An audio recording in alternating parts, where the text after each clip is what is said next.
Cervical spondylosis क्या होता है? हेलो एवरीवन, मैं doctor Ajit Mishra, neurospine surgeon from सेनेफ स्पाइन। आज हम आपको बताएंगे कि सर्वाइकल स्पाइन होता क्या है। बेसिकली ये हमारे स्पाइन का एक रफ मॉडल है। ये यहाँ ब्रेन का स्ट्रक्चर खत्म हुआ है। यहाँ जो नेक में इनिशियल 7 हड्डी रहती है, इसको हम बोलते हैं सर्वाइकल स्पाइन। ये उसके सामने का हिस्सा है, फ्रंट पार्ट जब हम सामने से देख रहे हैं। ये पीछे वाला हिस्सा है। ये जो हड्डी हम फील करते हैं, हमको ये फील होता है पीछे से।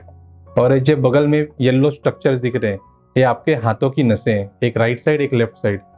तो इन 7 हड्डियों पे जब भी कुछ प्रेशर आता है, कुछ गद्दा बाहर निकल गया, नस में दबाव आई, इन सारों चीज़ों को मिला के फॉर अ लेमैन सादे लैंग्वेज में हम बोलते हैं सर्वाइकल स्पॉन्डिलोसिस है।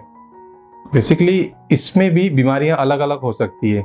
एक होता है जिसमें सिर्फ जो डिस्क है या गद्दा, वो गद्दा अगर स्लिप हो जाए उसको बोलते हैं स्लिप डिस्क। दूसरा होता है अगर हड्डी का अलाइनमेंट चेंज हो गया, उसको हम बोलते हैं काइफोसिस। ये यूजुअली उम्र के हिसाब से होता है, या जब किसी का कुछ एक्सीडेंट हो जाए तो हड्डी एक के ऊपर एक स्लिप हो जाती है, उसको बोलते हैं लिस्थेसिस या सबलक्सेशन।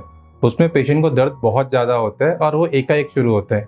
जो उम्र के हिसाब से होता है 60s या 70s में, उसमें दर्द कभी भी एक साथ शुरू नहीं होगा। धीरे धीरे 5 साल 10 साल से था, दर्द शुरू होता है इस हिस्से से, that is from the neck, और धीरे धीरे वहां से दर्द उतर के हाथों में आना शुरू हो जाते हैं। किसी को सिर्फ झुंझुनाहट होती है, किसी को दर्द होता है। धीरे धीरे ऐसा होता है कि जब गर्दन मूव करना शुरू करते हैं तो उसमें ऐसा लगता है 10 डिग्री 15 डिग्री के बाद गर्दन का मूवमेंट या तो बंद हो जाता है या काफ़ी ज़्यादा पेनफुल रहता है।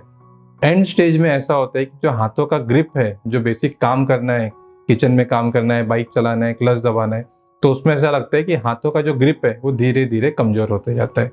उस कंडीशन में न्यूरो स्पाइन सर्जन हम इनका एमआरआई करते हैं, और उसमें हमको एमआरआई में सारी जानकारी दिखाई देती है, जैसे कि नस पे कितना दबाव है, गद्दा कितना बाहर आया है, स्पाइन का शेप सीधा है टेढ़ा है, वो जानकारी, और उस हिसाब से हम उसका इलाज शुरू करते हैं।